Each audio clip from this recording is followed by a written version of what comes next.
Bienvenidos a Rockstars del Dinero, en donde estamos descubriendo que hacer dinero no es magia negra, hacer dinero es una ciencia. Hay una fórmula para crear y hacer crecer el dinero y en este programa la ponemos en práctica para convertirnos juntos en Rockstars del Dinero. De nuevo, bienvenida y bienvenido a otro episodio de Espacio Cripto y de Rockstars del Dinero. En Espacio Cripto es el podcast de nuestra comunidad en el que aprendemos sobre cripto y Web3 directamente de las personas que están construyendo esta industria. Y Rockstars del Dinero, y en Rockstars del Dinero vemos que hacer dinero no es magia negra y todo el mundo lo puede aprender. Este es un episodio que vamos a publicar en ambos feeds y estoy muy feliz de estar con dos amigos, Lalo, Flaco, Javier. ¿Cómo están? Muy bien, a todo dar aquí, feliz de compartir y de platicar con ustedes dos, grandes amigos y personas a quienes admiro mucho. Igualmente, yo estoy bien contento porque justamente estaba recordando antes de entrar a esta llamada cuando empezó Rockstars del Dinero y empezó Espacio Cripto. Y si bien fue un poquito después Rockstars del Dinero, Flaco, muchísimas felicidades, la has roto. Escucho tus podcasts, entrevistas a gente muy fregona. Y creo que añade muchísimo valor, así que felicidades. Creo que el crecimiento ha sido increíble, ¿no? Sí, pues la verdad es que también siguiendo sus pasos y de muchos otros a quienes admiro, Oso, en fin, y creo que hacen falta más este tipo de espacios, valga la redundancia con Espacio Cripto, para poder comunicar nuestra manera de pensar y también de entender el mundo financiero, el mundo cripto, que son cosas que la gente allá afuera no entiende, que creo que tienen una gran relevancia para la gente en su día a día. 100%. Y creo que si ahorita nos ponemos a idear nuevos podcasts que empezar, vamos a terminar con nuevas iniciativas y creo que ya tenemos mucho sobre la mesa. El otro día estaba pensando en empezar un podcast de modelos mentales, pero dije, no, ya, too much. Y el episodio de hoy lo vamos a dedicar a hablar de las tendencias económicas para 2023. Tendencias no solo en cripto, sino en los mercados tradicionales también. Justo la semana pasada publicamos el episodio de Tendencias Cripto, Tendencias y Predicciones Web3 que grabamos Lalo y yo. Estuvo muy bueno, ahí échale, si te interesa, ve al feed de Espacio Cripto. Si estás en el feed de Espacio Cripto, pues, y no lo has escuchado, escúchalo. Y hoy vamos a hablar sobre lo que decíamos de las predicciones en los mercados tradicionales. Primero me encantaría empezar con un panorama general de... Ustedes, ayúdenme a responder esta pregunta. ¿Cómo se sienten entrando a 2023? ¿Alcistas? O sea, ¿están emocionados de lo que viene?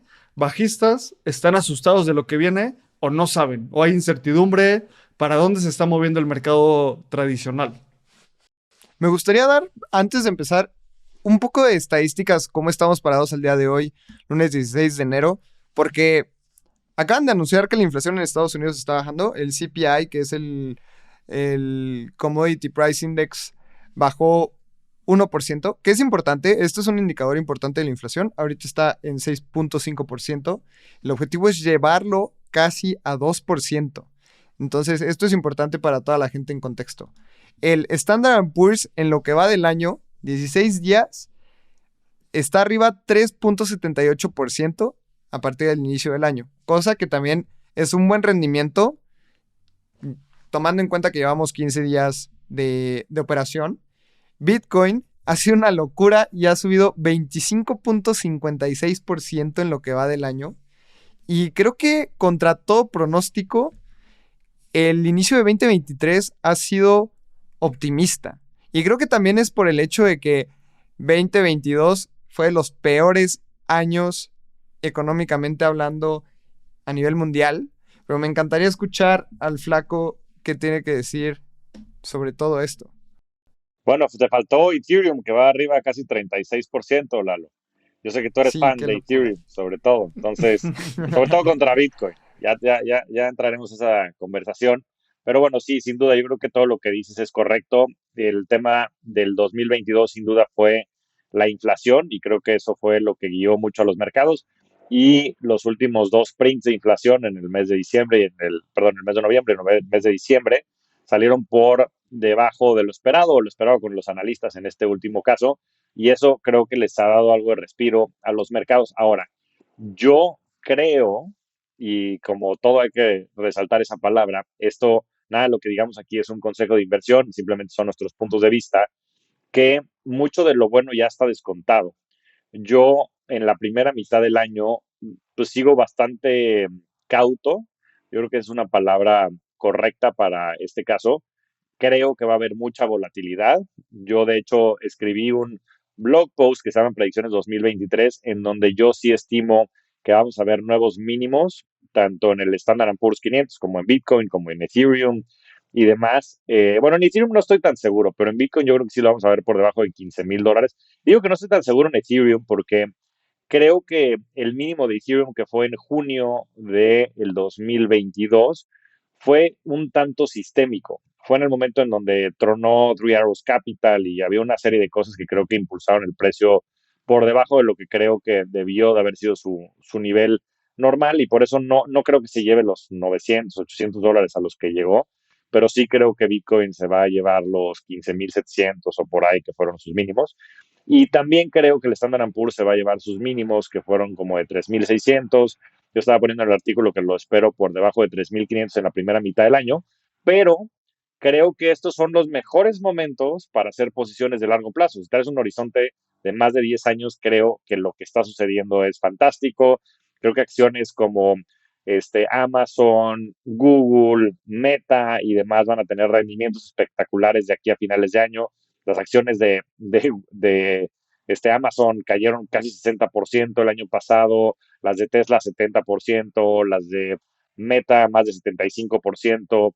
Entonces creo que vamos a ver retornos muy interesantes en este tipo de acciones, y creo que el Standard Poor's va a cerrar por arriba de los 4,000 puntos en el año. Yo sí creo que en el año va a ser un año positivo, por más que ando cauto en la entrada. Y también creo que, por supuesto, tanto Bitcoin como Ethereum van a tener un muy buen rendimiento en 2023. Flaco, estoy viendo tus predicciones y en este momento el Standard Poor's está en 3,999 puntos. Y justo lo que dices es que va a cerrar arriba de los 4,000. Creo que nadie se esperaba este micro rally que ha pasado en los primeros días de enero, porque cuando escribiste esto, dices que lo vas a ver por debajo de los 3,500. Eso quiere decir que es más o menos un 15% de bajada a como está ahorita, y aún así va a recuperarse a los 4,000 puntos. Y también quiero leer esta predicción porque me gustó mucho cómo la pusiste. Dice: el sector de tecnología tendrá el mejor rendimiento dentro del índice, hablando del índice del Standard Poor's 500, y los gigantes tecnológicos como Amazon, Meta, Facebook y Google subirán más de 50% hacia finales de 2023. Esto tomando en cuenta la volatilidad del primer semestre, que podría generar de manera transitoria nuevos mínimos en los precios de las acciones. Quiero rescatar esto porque uno de las palabras claves para este tipo de predicciones es volatilidad. Hoy puede ser como muy bullish y ver que todo está subiendo, y las cosas así como suben, bajan. Y yo concuerdo con tu perspectiva. Creo que en este momento va a haber todavía mucha incertidumbre porque hay factores macroeconómicos que ahorita platicamos, que no creo que estén en el momento para dar indicios de un mercado alcista 100%. Creo que el mercado bajista para Bitcoin y Ether y cripto lleva muchos fundamentos, pero aún faltan cosas por tronar en el mercado tradicional desde mi punto de vista. Yo estoy totalmente de acuerdo. Yo creo que mucho de lo que ha estado saliendo ya está un poco descontado. Pues ha hablado de que la inflación transitoria pues iba a bajar, ¿no? El tema de los hidrocarburos y otros factores, pues sin duda yo creo que ya están priceados en esto. Yo creo que el tema de la inflación todavía le cuelga, porque la inflación que estamos viendo, la inflación core, tiene más que ver con el aumento en salarios y otro tipo de factores que, como habrán visto, pues la economía americana, sobre todo, que creo que es el leading indicator en este sentido, pues sigue muy fuerte, la creación de empleo sigue muy fuerte, por más que los grandes titanes tecnológicos han empezado a correr gente, etcétera, y las startups y demás que son, creo que los más sensibles, creo que falta ver esto en la economía real. Y el otro efecto muy importante de la subida de las tasas es también la disminución en el consumo, ¿no? Que no se ha visto reflejado y que creo que se va a ver reflejado con menores ingresos por acción y menores ingresos en general, las utilidades, etcétera, de todas las compañías que cotizan en los mercados públicos, ¿no? Y sí creo que el tailwind o el efecto colateral que van a tener pues, el ambiente macro le va a pegar a todos los activos que estén relacionados con el riesgo. Y hasta que no veamos un claro indicador de que esto se esté volteando, yo estoy cauto. Ahora, estoy cauto meramente por razones de entretenimiento, porque creo que mucho mejor comprar con el Standard & Poor's 20% abajo que comprar con el Standard & Poor's en máximos históricos. Mucho mejor comprar Bitcoin hoy en casi $21,000 que comprarlo en 67,000. Lo mismo con Ethereum. Entonces, recordarle a la gente que en estos momentos pues, es muy difícil cachar el mínimo, o sea, y es totalmente irrelevante. ¿Por qué? Porque el tema más importante y relevante siempre es el largo plazo. El interés compuesto hace magia, sobre todo en el tiempo. Ahí es donde verdaderamente hace efecto. Entonces, pues si la gente se moría de ganas de comprar Bitcoin y siempre se le iba, y Ethereum y siempre se le iba, y acciones y siempre se le iba, y el Standard & Poor's y siempre se le iba, ahora sí que no hay excusas. Entonces, hay que hacer dollar cost averaging, hay que comprar, sobre todo si tenemos ingreso disponible de manera frecuente y constante, y hay que hacernos al hábito, de verdad, de ganar dinero, porque la mejor manera de hacerlo es a través del interés compuesto y de siempre comprar activos de calidad y qué mejor que en rebaja, ¿no? En descuento. Sí, creo que ahí hay varios factores que me gustaría tocar. Justamente, Flaco, estabas mencionando que la economía de Estados Unidos sigue estando muy fuerte. Y es que si vemos por el regla o definición como del libro de finanzas, aquí sacando los apuntes de la escuela, es que un mercado bajista es cuando un mercado baja más de 20%, o al menos eso es lo que se estima, ¿no? Como un 20% entre 20 y 25. Al día de hoy hemos tenido, el Standard & Poor's ha bajado 17% desde el máximo histórico, en algún momento sí llegó a bajar por debajo del 25%, pero como decías, o sea, la economía en Estados Unidos sigue estando fuerte, y creo que lo que está viendo el gobierno de Estados Unidos es que si ellos suben la tasa de interés, están atrayendo inversión extranjera a Estados Unidos también, porque estás dando una buena tasa. Entonces, ¿qué prefieres? ¿Una buena tasa del 5% en Estados Unidos o una en México del 11%? Creo que México no es el mejor ejemplo porque México tiene una economía muy fuerte ahorita, pero lo que hemos visto y estudiado y hemos leído en Forbes, etcétera, es que al ser la economía tan global, el dólar ya se va a Estados Unidos y a quienes más les duele son otros mercados y no a Estados Unidos. Por eso todavía vemos poco desempleo, todavía vemos que hay espacio para que suban las tasas de interés y nada se rompa en Estados Unidos. Y creo que la Fed en Estados Unidos está tomando esta carta de no vamos a bajar tasas de interés hasta que nos afecten la economía de Estados Unidos. Si es en otros lados, no me importa. Creo que hasta que no veamos que haya platos rotos en temas de desempleo, en temas de rendimiento en acciones, etcétera, se va a ver ahí una bajada en el tema de las tasas de interés. Entonces, me encantaría que nos explicaran la relación entre qué pasa cuando las tasas suben con las acciones y qué pasa cuando las acciones suben con las tasas, etcétera, porque creo que vamos a ver un 2023 todavía con tasas altas. Justamente la Fed ha mencionado que no va a recortar las tasas en 2023 y pues también qué se puede esperar de 2024, ¿no? Como si no se van a recortar las tasas, entonces ¿qué podemos esperar en un futuro? Sí, a Si ver. quieres, Flaco, ahí cuéntanos desde así, con peras y manzanas, rapidísimo, ¿qué es la tasa de interés? ¿Cómo está correlacionada con la inflación? ¿Cómo eso impacta a los activos de riesgo? Creo que va a ser súper útil. Sí, yo creo que toda esa conversión es muy útil. A ver, quiero empezar por los bancos centrales, ¿no? Entonces, los bancos centrales existen en la gran mayoría de los países desarrollados, desafortunadamente no en todos, ¿no? Sobre todo en los que tienen más problemas monetarios y demás de evaluaciones muy importantes, pues son casi no existentes y son instituciones que son independientes a los gobiernos, ¿no? Y esto tiene una razón de ser, porque a veces se pueden contraponer los objetivos, ¿no? Un gobierno nunca va a querer, pues, que se desacelere la economía, ¿no? Va como en contra del dogma y la misión misma del mismo gobierno, ¿no? y sobre todo, pues, muy en contra de los distintos partidos que estén luchando por prevalecer en el poder, ¿no? Entonces, por eso es que la independencia de los bancos centrales es un tema muy importante. Los bancos centrales tienen una historia muy, muy interesante que data de cientos de años para atrás. En fin, ¿no? De las épocas de JP Morgan y otros muchos. En fin, es una historia aparte que daría para un podcast entero. Pero de manera práctica, tienen dos mandatos, ¿no? Uno de ellos es controlar la inflación y el segundo es tener pleno empleo. Pero esos son sus únicos dos mandatos. A ellos no les importa ni en México, ni en Estados Unidos y demás. El tema del tipo de cambio, por ejemplo, sobre todo en México, que es una variable macroeconómica muy importante. Sus únicos dos objetos o mandatos son controlar la inflación y tener pleno empleo. Entonces, todas las medidas que hacen, las hacen justo para poder cumplir con esos dos mandatos que tienen. Y la manera en la que tienen distintas herramientas para poder gestionar eso, pero una de las más importantes que tienen es el nivel de las tasas de interés. Entonces, la Fed en Estados Unidos, que es el mayor ejemplo o el mejor desde mi punto de vista, lo que hace es que en función de estas otras dos variables, de la inflación y del pleno empleo, es que ellos van jugando con las tasas de interés, ¿no? Entonces, cuando suben las tasas de interés, lo que buscan hacer es que buscan que la inflación baje, por lo general. ¿Por qué? Porque la inflación sube por muchos factores. La inflación, de manera general, como está descrita, es que es el aumento generalizado en la canasta de productos y servicios que consumimos.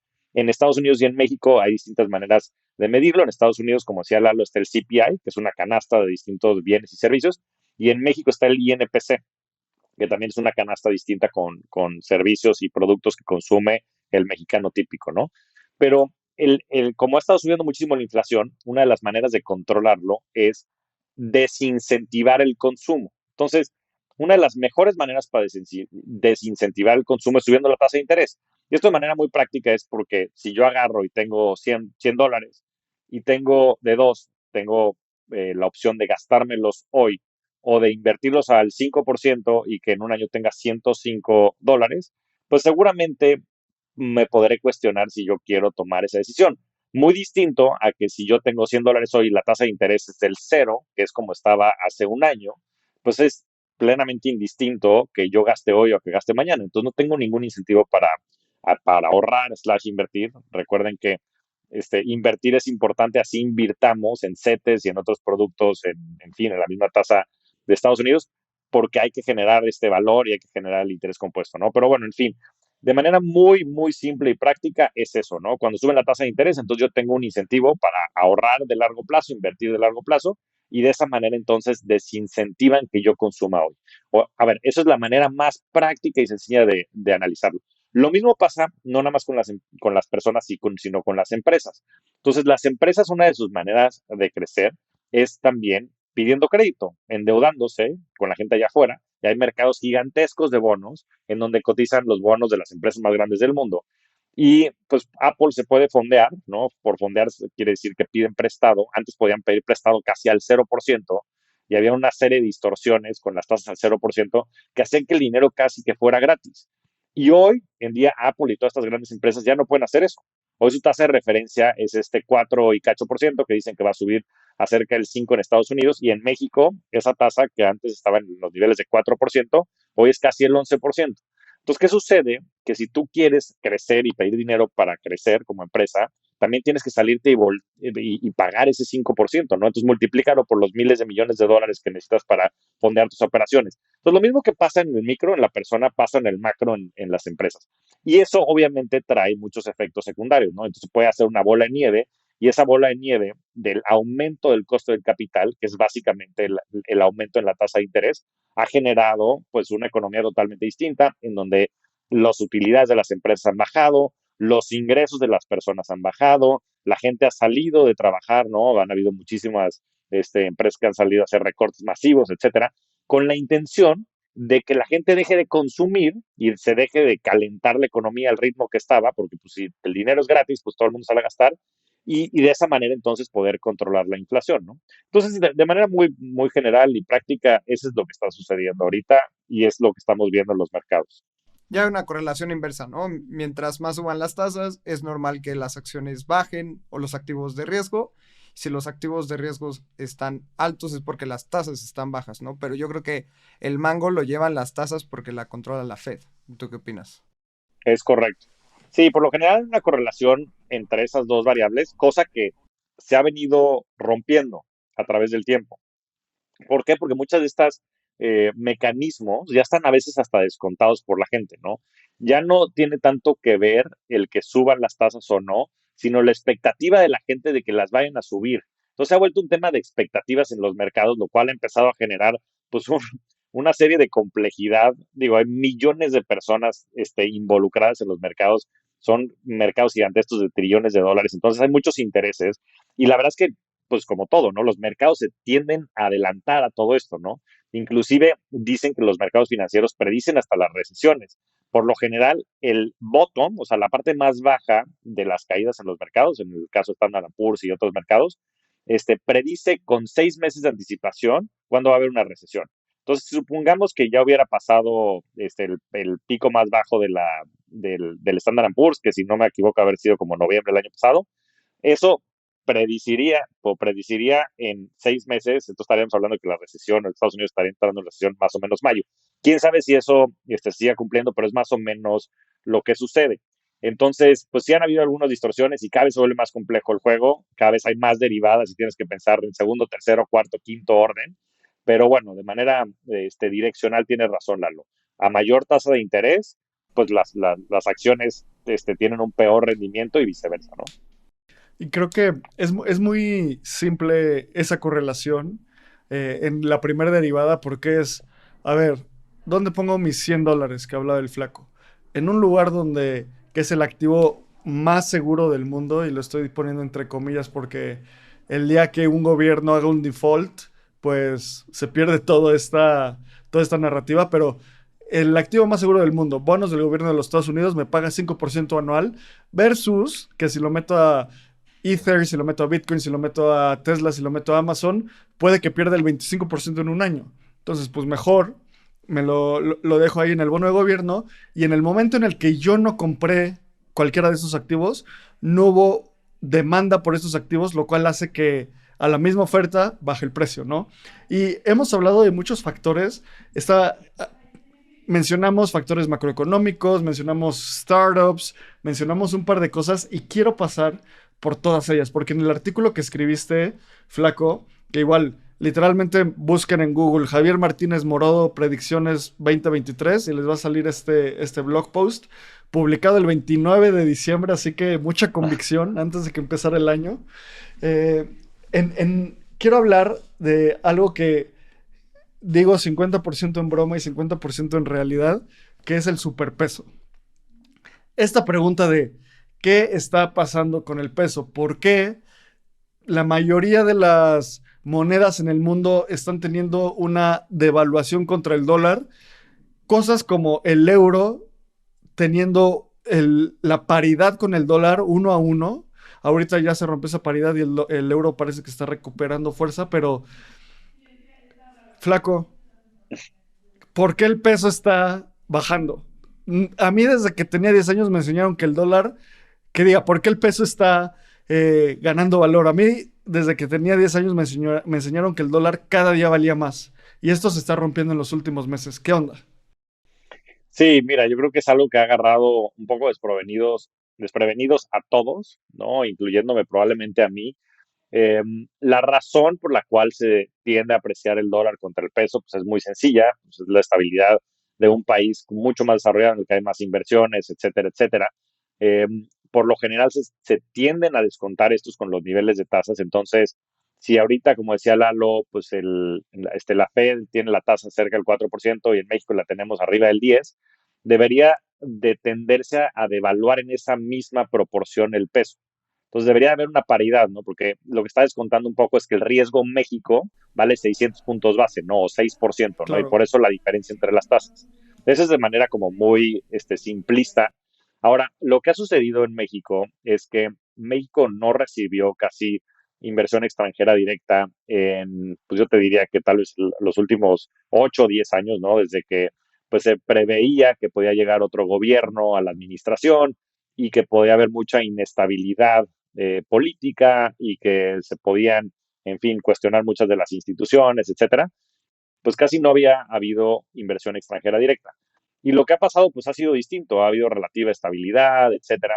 Y aunado a esto está el tema de nearshoring, que ha sido algo fundamental, ¿no? Con todo el nuevo orden geopolítico que hay en el mundo y la guerra comercial, sobre todo entre Estados Unidos y China, más todo el conflicto bélico en Ucrania y Rusia, etcétera, pues han cambiado mucho el landscape, ¿no? Y en ese sentido México ha sido de los ganadores, porque muchas de las cadenas de producción que estaban anteriormente en China se están pasando a tener en la frontera, sobre todo entre México y Estados Unidos, y con ello ha entrado muchísimo dinero, muchísimo capital, ¿no? Y es un tema de oferta y demanda, y el peso está donde está porque la gente está comprando pesos y está vendiendo sus dólares, ¿no? Y las tasas de interés hoy en México son muy, muy atractivas. Hoy CETES te está pagando más del 10 y cacho por ciento, si compras un poco de más de duración, te está pagando el 11%, entonces el poder también tener esas tasas, pues es algo muy interesante, ¿no? Sobre todo para la gente en México que nos esté escuchando, por favor, ahora sí no hay ni una excusa, abran una cuenta de cetesdirecto.com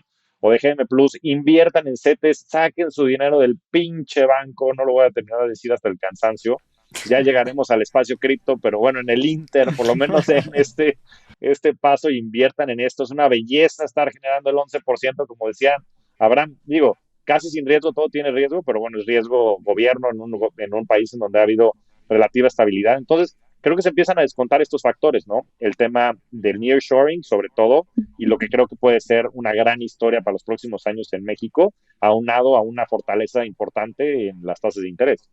Sí, como que a México le llovieron todas las oportunidades con esto de la guerra comercial entre Estados Unidos y China, y también China, o sea, sacó mucha producción de Estados Unidos. Dijo, ¿qué es lo más cercano a Estados Unidos en donde puedo también tener una buena relación? Y se van a México, Estados Unidos saca sus fábricas de China, ¿a dónde me voy? A México, y pues México súper contento, ¿no? Y creo que también todo este tema de no dar incentivos en los momentos de COVID, eso no lo vimos en México, porque en Estados Unidos te dan un cheque de $1,200 en COVID si recibías menos de $40,000 al año, creo. Y en México no hubo nada de estos incentivos, entonces creo que también la impresión del peso no fue tan dura como la del dólar. Yo creo que estuvo bien ahí y es algo que no podemos culpar a ningún gobierno. Creo que el COVID los agarró a todos como, bueno, ¿y ahora qué hacemos para no desacelerar la economía? Cada quien tuvo sus medidas, pero pues también ahora estamos viendo como las consecuencias de cómo los países llevaron el encierro. Yo creo que eso también es súper importante. Súper importante esto que menciona rápido, Lalo, que se me fue. También la austeridad en términos fiscales del gobierno. O sea, yo creo que se ha criticado mucho y yo, en fin, no defiendo ninguna causa en cuestiones políticas, pero creo que viéndolo de manera objetiva, pues el déficit fiscal ha sido muy moderado, han sido muy austeros para bien y para mal, como dices, no necesariamente eso es bueno. Yo creo que sobre todo en COVID, pues muchas industrias sufrieron de más, pero bueno, hoy estás viendo los frutos de eso y la verdad es que la austeridad es algo pues que es una realidad, cuestione quien lo cuestione, ¿no? Y sin duda está jugando un papel muy importante dentro del superpeso. Quiero recalcar algo, me estoy quitando mi gorra de Espacio Cripto y me pongo mi gorra de Rockstar del Dinero, y es que creo que tenemos que, para tener una educación financiera constante y evolutiva, tenemos que quitarnos prejuicios y abordar las finanzas, como bien dice el Flaco, como una ciencia. ¿Y qué es una ciencia?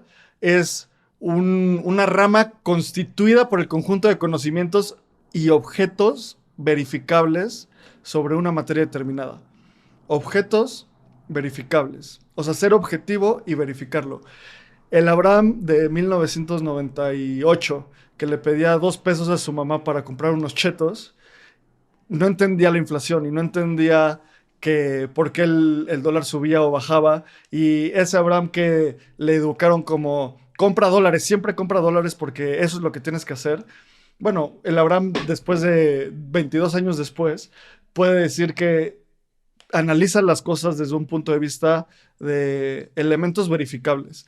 Y también hay una gran batalla en redes sociales y todos tenemos al tío que dice La actual administración es una porquería y todos conocemos al amigo que dice la actual administración es lo mejor que le ha pasado. Pues bueno, sea lo que sea, cuando ves que un sistema político no es de 3 años para acá, no es de 5 años para acá, es de varias décadas y varios elementos que han sido fortuitos para México por la situación geológica en la que está, la posición más bien geográfica en la que está. Y yo después de mucho analizarlo, creo que México puede que sea, si no el país, mínimo top 3 países que sale mejor parado después del COVID. ¿Por qué? Porque todo lo que dijeron, no imprimimos dinero. Esa es una. Dos, pues no se murió, o sea, se murió mucha gente, pero no nos impactó tanto a un nivel social ni económico porque el mexicano tenía que seguir trabajando. Entonces, continuar con esa cadencia con esa cadencia productiva nos hizo que el impacto fuera mucho menor. Y además estamos cerca de Estados Unidos en un momento donde Estados Unidos quiere sacar sus fábricas de China, como decía el flaco, por esta situación geopolítica. No se puede ir a los países con mano de obra menos costosa en Europa porque hay una situación de la guerra de Ucrania y Rusia. Entonces dicen, pues ¿para dónde me muevo? Pues lo más cercano, México parece ser un país sólido. También esto es importante, que hay mucha discusión política, pero cuando entró la actual administración, los mercados dicen que esta administración no es Venezuela. No es lo que yo crea, no es lo que mis amigos y mi alrededor crean, es lo que dice el mercado. O sea, ¿por qué no es Venezuela? Porque no ha privatizado, más bien no ha traído al Estado empresas privadas, no ha tenido estas grandes oscilaciones, entonces todo eso suma al superpeso. Entonces, analiza más del superpeso, no te quedes con esta idea de que compra dólares siempre. Puede que sea una buena opción en el mediano plazo, solo lo que siempre te decimos en Espacio Cripto, cuestiona e investiga. Y Flaco, también quiero que hablemos de otra cosa que estabas hablando, como que ya hablamos del mercado público, o sea, o sea, las acciones, bonos, toda esta parte, hablamos de situaciones macro con el superpeso. Me encantaría irme a lo más granular de la innovación en el mundo, que son startups. Voy a leer una predicción, la predicción número 5 que pusiste en tu blog post, que dice, predicción número 5. Un par de los unicornios latinoamericanos que tanto han hecho ruido tronarán. Las empresas que no logren ser rentables en los próximos 12 a 18 meses no encontrarán financiamiento y desaparecerán. Algunas de estas empresas no tienen modelos de negocio viables y el incremento en el costo de capital, acentuado por el poco apetito por riesgo, harán que un par de unicornios desaparezcan. También, no nos alarmemos, esto es bastante común y vendrán nuevos startups. Las recesiones son históricamente los mejores momentos para emprender. Y esto no es el flaco diciéndolo, sino en 2008 se fundaron empresas como Dropbox, como Airbnb. En el dot-com crash se fundaron empresas o estaban fundándose empresas como Amazon, como muchos de los gigantes que ya existen hoy en día. Cuéntanos un poco más en detalle por qué ves que varios o algunos unicornios, entre comillas, tronarán en este año o en los próximos 18 meses. Sí, mira, yo creo que como apuntaba en la segunda parte del escrito, esto es algo bastante normal. O sea, en Estados Unidos, pues que hay muchísimos startups y hay muchísimos fondos de inversión que invierten en ellas y muchos de ellos crecen hasta cierto nivel y después otros mueren. Es un ciclo normal. Es algo que hoy suena o puede parecer un tanto alarmante, pero es algo que creo que pasa en cualquiera de los ciclos, sobre todo cuando suben tasas de interés, ¿no? Y como decías hace rato, cuando hablamos de la ciencia, pues hay ciertas cosas que son objetivas, que son objetos que se pueden estudiar y si alguien se dedicara a estudiar el pasado, verían que esto es algo normal, ¿no? Pero la manera en la que yo lo pienso tiene dos verticales. La primera es que el juego de los startups hasta el año pasado había sido crecer, hacerse de usuarios, buscar este famoso product market fit, que quiere decir cuando ya hay ciertas personas que lo necesitan en su día a día, tanto que están dispuestas a pagar por él, etcétera. Y ese había sido el nombre del juego, ¿no? Y muchas de las valuaciones y de las empresas que tuvieron este estatus de unicornio es porque pudieron crecer al nivel que, que les permitía levantar esas rondas y atraer a los inversionistas como para seguir fondeando el proyecto y la misión de cada una de ellas. Flaco, Ahora, pero ¿crecer a qué nos referimos? Porque siento que de repente la gente dice crecer y nunca ya, son rentables. O sea, ¿qué significa crecer? Porque también contratar a 5,000 personas con pura deuda también no sé si eso sea crecer, ¿no? tienes razón. A ver, crecer eh, por lo general está relacionado con tener más usuarios, ¿no? Yo te diría que ese es como lo que la gente tiene en top of mind, pero tienes razón, Lalo, porque crecer, pues no necesariamente es tener más usuarios, sino pues, tener más ingresos, ser más rentable, eso también puede ser una métrica de crecimiento, ¿no? Eso, de hecho, es lo que debería de llevar al precio, ¿no? El precio al final del día, pues es simplemente lo que los inversionistas están dispuestos a pagar, que eso tendría que estar respaldado porque las utilidades estuvieran creciendo, ¿no? Porque si las utilidades están creciendo, el inversionista entonces su proceso mental es decir, oye, ¿sabes qué? Esta empresa va a generar miles de millones de dólares, yo quiero invertir así me cueste pagar 3, 5, 10 veces las utilidades que está generando esa empresa, yo sé que después de ese periodo yo voy a empezar a capturar ese valor vía dividendos o vía el crecimiento del precio de las acciones y demás, ¿no? O sea, al final del día, el precio de la acción debería de reflejar el crecimiento en las utilidades, en la rentabilidad de la empresa. Ahora, como el costo del dinero era cero, o sea, literal, las empresas se podían fondear al cero. Es más, fue muy sonado el caso de MicroStrategy. Michael Saylor compró bitcoins con bonos que emitió al 0%. O sea, traían ahí ciertos candados y reglas para convertir después en fin, esos bonos a acciones y una serie de cosas, pero literalmente Michael Saylor compró miles de millones de dólares en Bitcoin pues, con bonos al 0%. Entonces, si a mí me regalan el dinero, siendo yo el CEO de cualquier empresa, pues claro que mi estrategia no necesariamente va a ser invertirlo para generar utilidades. Yo lo que voy a hacer es que voy a intentar pues inflar otras métricas como pueden ser usuarios y demás que me permitan a mí capturar mucho valor de mercado, que eso a su vez me dé otro poder, ¿no? Porque una vez que te haces de una participación de mercado muy grande, entonces puedes subir precios, puedes hacer una serie de factores que pueden entonces generar utilidades a futuro mucho mayores.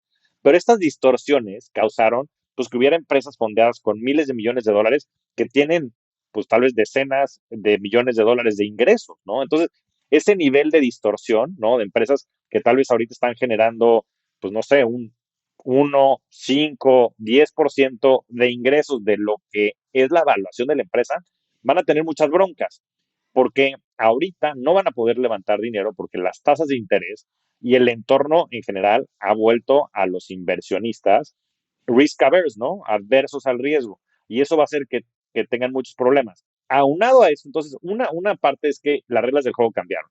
Ya los inversionistas no están fijando tanto en crecimiento de usuarios y participación de mercado y ese tipo de cifras, monthly active users, no en el uso que tenían muchas veces sobre las aplicaciones, que era lo que por lo general se relacionaba sobre todo con este concepto de product market fit, ¿no? Que la gente estuviera usando las aplicaciones, los productos, los servicios, sino más bien te estás yendo al otro lado, es no nada más que generes muchos ingresos, sino que sea rentable, que esos ingresos generen utilidades y esas utilidades entonces te justifiquen el poder levantar dinero a esas tasas.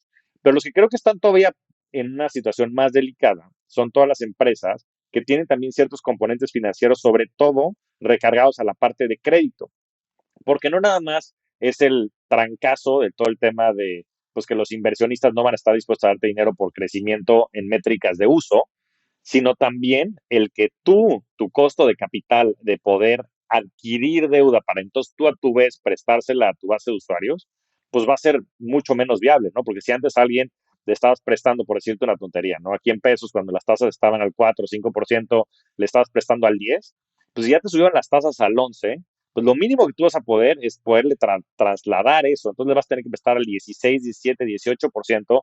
Entonces, pues casi que te estás yendo al doble de costo con tus usuarios.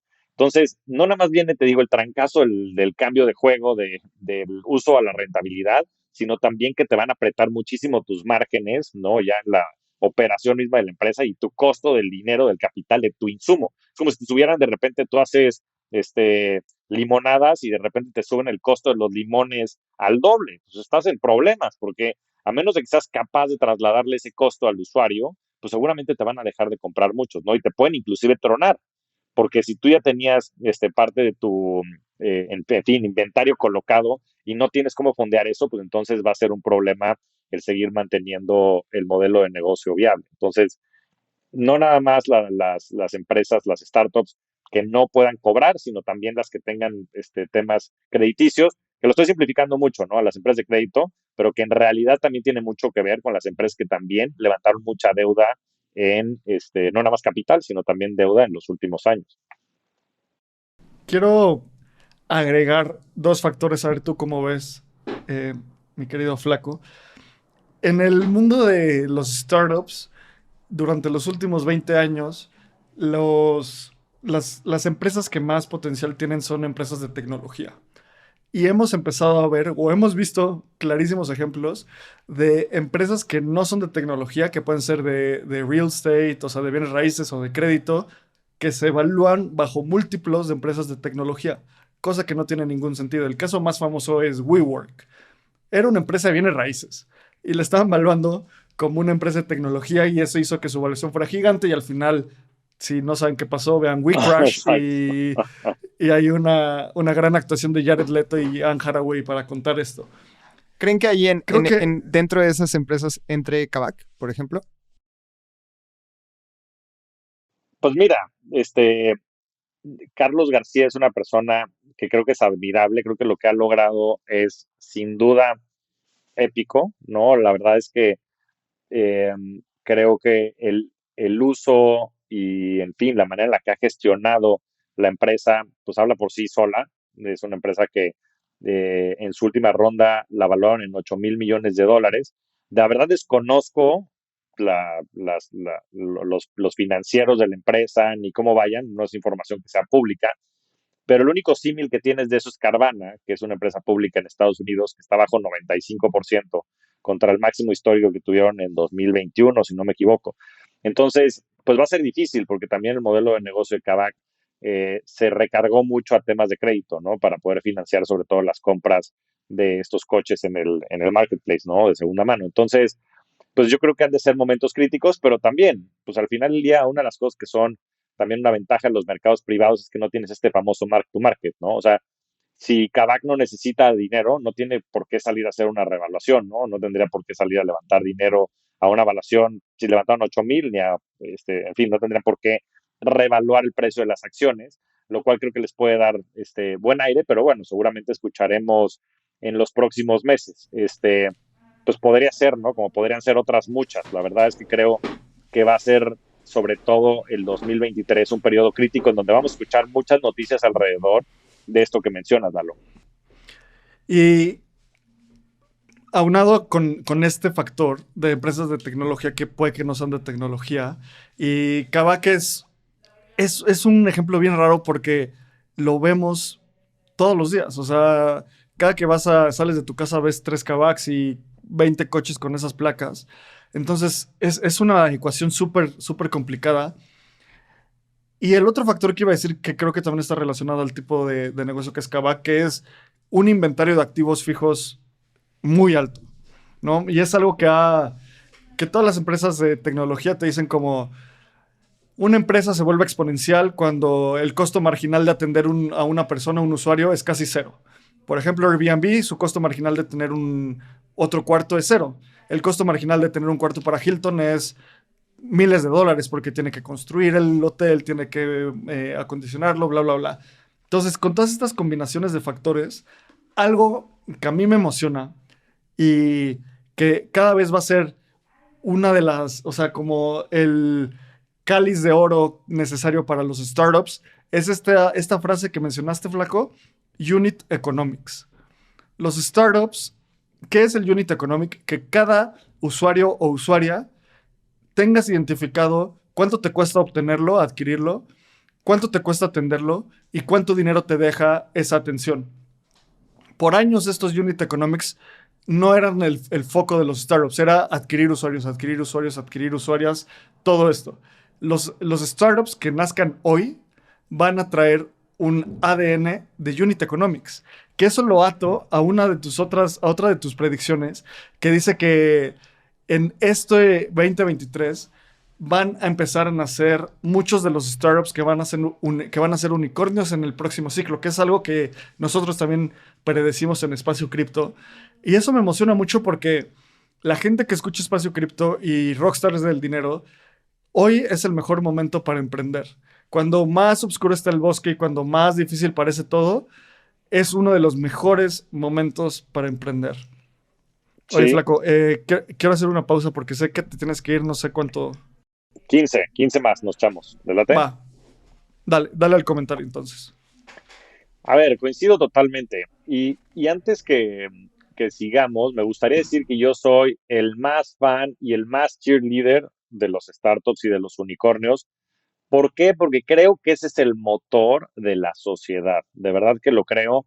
Y además creo que estas grandes historias de los unicornios de verdad inspiran a muchas personas allá afuera a ser emprendedores y creo que el ser emprendedores es la actividad más noble y más productiva que cualquier persona puede hacer, porque de verdad estamos generando empleo, estás generando innovación, bienestar social. Entonces, con eso simplemente quiero decir que este es el orden normal de las cosas y hay que normalizarlo y eso es por lo cual puse esa predicción en lo particular.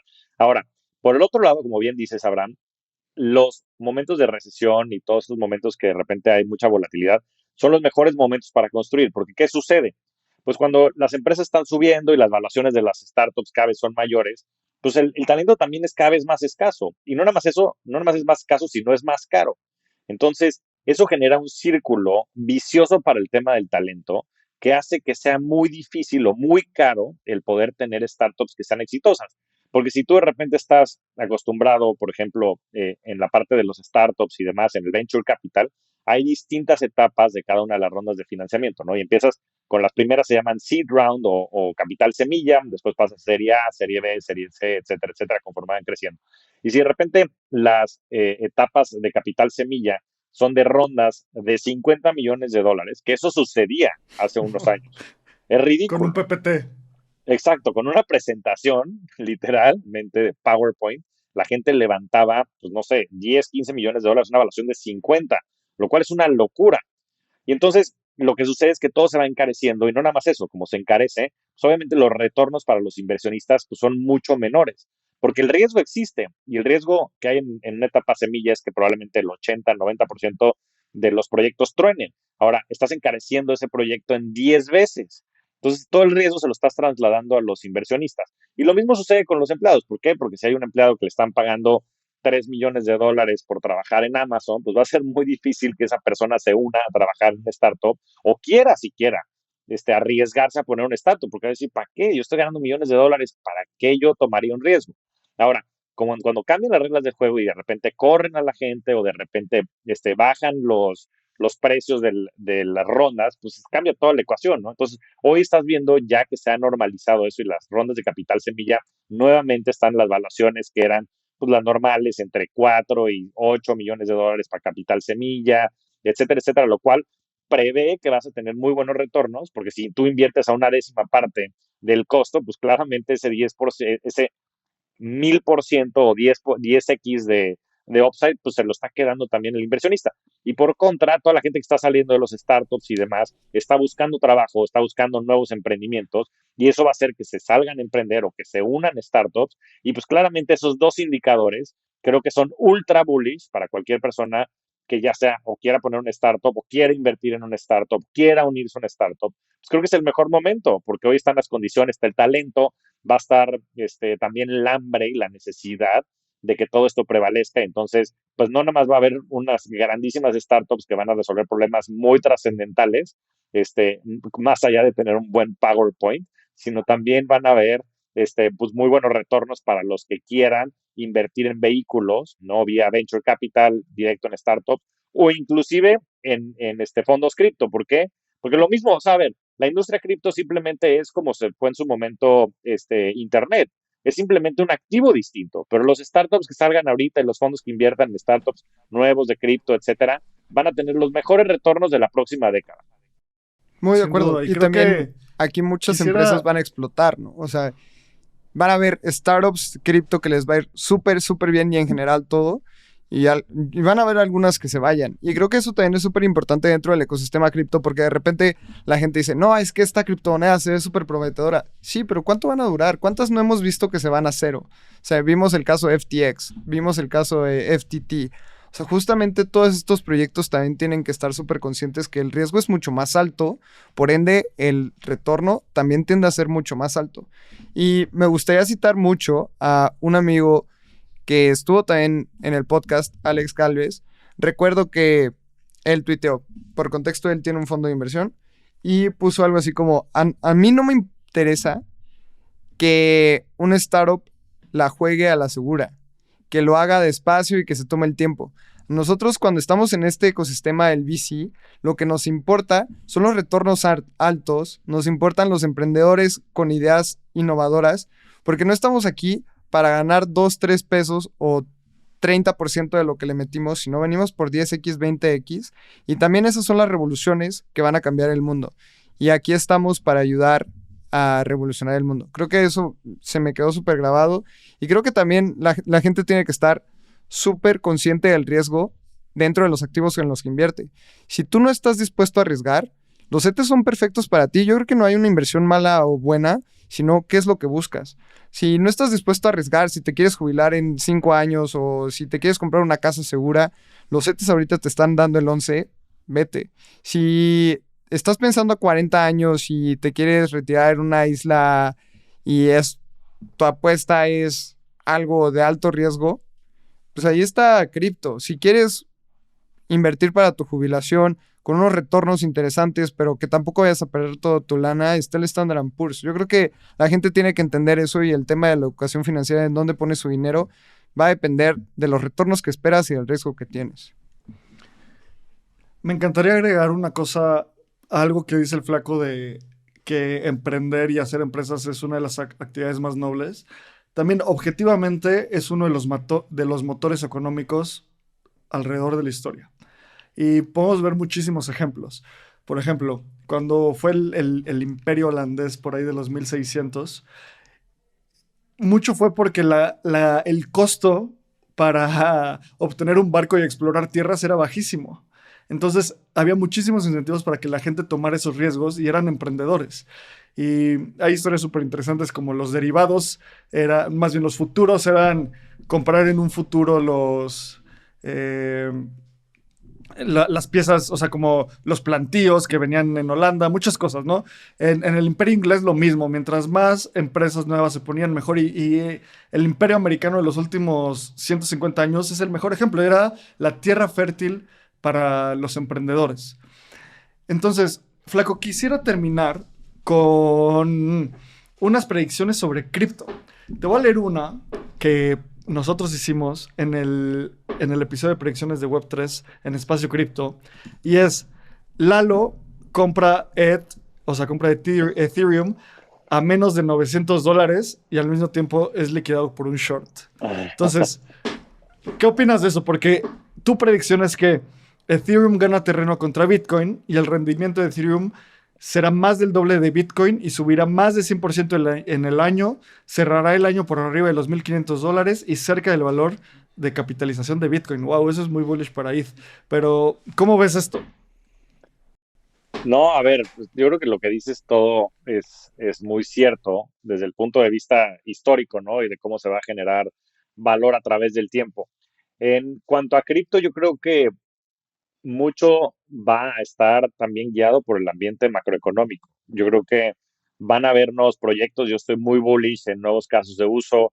De verdad creo que es bien complicado estimar cuáles de estos van a ser, ¿no? También leía sus predicciones y por ahí dicen ustedes que la parte de gaming probablemente no tome tanta fuerza como se supondría, etcétera, etcétera. La verdad es que no sé cuáles sean estos nuevos casos de uso, pero sí creo que van a seguirse desarrollando. Hay demasiado talento y demasiado capital también que está enfocado en de verdad construir nuevas soluciones sobre todo este ecosistema. De la parte de la predicción de Lalo, pues ojalá que no liquiden al buen Lalo, eso sería triste. También decir que, pues eso, entrar a la parte de futuros y de apalancamiento y demás es un arma de doble filo. yo recomendaría a la gente que no lo hiciera porque es un juego muy, muy difícil de jugar. Eh, pero sí, yo estoy mucho más bullish Ethereum en general. Yo creo que el caso de uso de Bitcoin como una especie de oro digital es un tanto limitado. Por ende, el total addressable market o el mercado que puede reemplazar, sin duda puede llegar a valer $1 millón. Bitcoin, yo creo que en el tiempo, si prevalece como la red de facto de valor monetario, lo hará. Pero creo que el mercado de Ethereum es mucho más grande y mucho más interesante, porque creo que se van a poder desarrollar muchas economías detrás de eso. Una analogía que yo usaba o que he estado pensando últimamente, Abraham, es que creo que si Bitcoin es oro digital, creo que Ethereum puede ser el dólar americano. O sea, a lo que me refiero es que el valor de capitalización del dólar americano es órdenes de magnitud más grande, y no nada más es órdenes de magnitud más grande que el dólar, sino le ha dado una serie de funcionalidad y de capacidades a las economías desarrolladas del mundo a generar mucha productividad, ¿no? O sea, en especial Estados Unidos. O sea, Estados Unidos está fundada sobre el dólar, ¿no? Y creo que esa analogía prevalece más porque lo que pretende hacer Ethereum es ser esta supercomputadora global sobre la cual se generen todas estas distintas economías. Ya conocemos varias de ellas, ¿no? NFTs, DeFi. Bueno, NFTs creo que no es una buena tipificación de ello, pues simplemente es un tipo de smart contract, tiene características distintas, o tokens que tienen características distintas, pero sí creo que se van a generar muchísimas industrias. Hoy DeFi es una realidad, pero creo que vendrán temas seguramente de logística, hay otros muchos que se desarrollarán y que tendrán un auge muy, muy importante. Y por ello creo yo que Ethereum pues tiene un upside mucho mayor que el que tiene Bitcoin. Y seguramente también tiene más downside del que tiene Bitcoin, ¿no? Como decía Abraham, creo que hay una máxima, es a mayor rendimiento, mayor riesgo necesariamente, necesariamente. Y no puedes tú pretender, ya sabes, tener mucha certeza y querer ganar 300% al año. Siempre hay un trade-off entre esas dos, pero sí creo que, como decía, el valor mínimo de ETH fue por un evento que creo que no se va a poder repetir, en fin, entonces por eso creo que el piso es más alto, y como estoy bullish la segunda mitad del año, sí creo que Ethereum puede llegar a más de $2,500, y sí creo que en el tiempo terminará haciendo el famoso flippening que tanto se ha hablado. No creo que sea este año, pero probablemente 24, 25 yo creo que se dará, si estoy más bullish Ethereum. Pues mira, estoy muy de acuerdo en todo lo que dices, mi querido Flaco. Y ahorita que estamos hablando de derivados y de que te liquiden cuando tienes una posición apalancada, les voy a contar un fun fact. Primero un fun fact mío y luego un fun fact del Flaco. Un fun fact mío es que yo nunca he abierto una posición apalancada. Llevo en esta industria 6 años y simplemente, pues he dicho mucho en Espacio Cripto que no me gusta tradear. O sea, no soy alguien que sea como muy propenso al dinero. Simplemente odio ese tipo de cosas. Se me hace, no me interesa, se me hace aburrido. Y viéndolo en retrospectiva, pues ha sido muy saludable no tener ninguna posición apalancada. Y el fun fact del Flaco es que nunca ha comido una hamburguesa en McDonald's, que es muy comparable a nunca haber abierto una posición apalancada. Porque son como, te dan ganas, o sea, son como muy, saben rico, pero en el largo plazo, pues no te va a ir bien si lo haces muy seguido. A menos de que seas muy experto. Pero bueno. Gran analogía, Abraham, gran analogía. Qué bueno que sea memorable eso, y es cierto, es correcto. Y sí está la tentación, pero bueno, hay que ver por el largo plazo. Exactamente. Pues Flaco, muchísimas gracias por venir a Espacio Cripto. Igual, súper feliz de estar otra vez en Rockstars del Dinero, en este episodio compartido. Por último, algo que le quieras decir a la audiencia de Espacio Cripto, a la gente que te escucha cada semana, pues le dices cada semana mensajes, pero a la gente de Espacio Cripto, ¿qué les quisieras decir? Sí, pues miren, invitarlos también a escuchar Rockstars del Dinero, y agradecerte a Abraham y a Lalo, por supuesto, por la invitación. Y yo lo que les diría es que la ciencia del dinero es aprendible, todo el mundo la puede aprender y después la puede ejecutar. No hay magia negra en hacer y crear dinero y generar riqueza, es simplemente seguir una serie de reglas, y empiezan por invertir. Entonces, empieces a meter ese concepto. Yo estoy ultra bullish cripto. Les comento que me dicen el Flacripto también, se los confieso. es parte ya también de mi apodo, y con eso creo que les puedo dejar claro también mi view en el espacio cripto, pero también que inviertan en otros instrumentos. Yo creo que la diversificación es bien importante. CETES es una maravilla, los CDTs en Colombia, en fin, la renta fija hoy, la verdad es que está pagando unas muy buenas tasas, y también las oportunidades que hay tanto en el Standard & Poor's 500 como en el Nasdaq. El Nasdaq bajó más de 35%, y es que imagínense, es como si de repente les encanta una bici y la encuentran 35% abajo, ¿no? Siempre lo comento con mis amigos que les gustan las bicis. Entonces, hay que comprar activos, hay que invertir en el largo plazo, y eso seguramente nos va a generar esta famosa riqueza, ¿no? Buenísimo, 100% de acuerdo. Y a la gente de Rockstars que nos escucha, igual les invito a que escuchen Espacio Cripto. Ahí hablamos todas las semanas sobre esta industria que nos apasiona. Y más allá de adoctrinarte y quererte hacer comprar estos activos que pueden ser muy volátiles, lo que buscamos es cuestionar y que cuestiones los constructos que ha habido alrededor de la historia. Cripto te ayuda a deconstruir el dinero. Y si deconstruimos el dinero, que es uno de los elementos más fundamentales de nuestra sociedad, lo que sigue es deconstruir la sociedad per se y reconstruirla para hacer algo mejor. Así que, Flaco, muchas gracias por estar en Espacio Cripto. Cuando vengas a México ya nos faltan esos negronis que siempre hablamos. El Flaco y yo nos mandamos 20 mensajes de WhatsApp a la semana y nada más no terminamos de cuadrar ese negroni. Así que muchas gracias. Te mando un abrazo. Todo lo mejor para ti. Sabes que te admiro mucho. Y gracias por venir a Espacio Cripto. Es un honor, Abraham, y también reencontrar a viejos amigos como Lalo. De verdad, agradecerles no nada más el espacio, sino agradecerles el esfuerzo, porque lo que ustedes están haciendo, como dices, más allá de adoctrinar o cualquier otra cosa, es generar una comunidad en donde se aprenda, se enseñe sobre muchas cosas que están sucediendo y también se cuestione. Y la verdad es que creo que tiene muchísimo valor. Entonces, enhorabuena por eso y armemos los negronis pronto. Un fuerte abrazo. Venga, un abrazo. Muchas gracias a todos. Nos vemos semana a semana en este espacio para convertirnos juntos en rockstars del dinero. Yo soy Javier Martínez Morodo. Búscame en redes sociales como @JavierMTZMorodo y suscríbete a Rockstars del Dinero en Spotify, Apple Podcast, donde sea que escuches tus programas. Agradecimientos especiales a todo el equipo de producción. Rockstars del Dinero es una producción de Sonoro. Sonoro.